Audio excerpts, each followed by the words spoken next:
আমি এখন মাছ ভাজতে শুরু করে দিয়েছি। কড়াইয়ে মাছ দিয়ে দিয়েছি, মাছ ভাজা হচ্ছে এখন। মাছগুলো আমি এবার উল্টে নেব। এক পিঠটা হয়ে গেছে,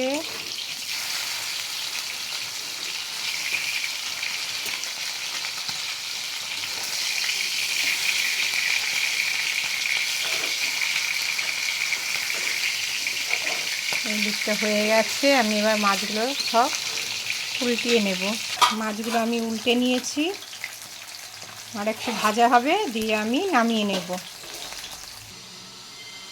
এই দেখো আমার মাছ ভাজা কমপ্লিট হয়ে গেছে। সব মাছ ভাজা হয়ে গেছে। কার কার মাছ ভাজা খেতে ভালো লাগে? এই যে সব মাছ ভাজা হয়ে গেছে।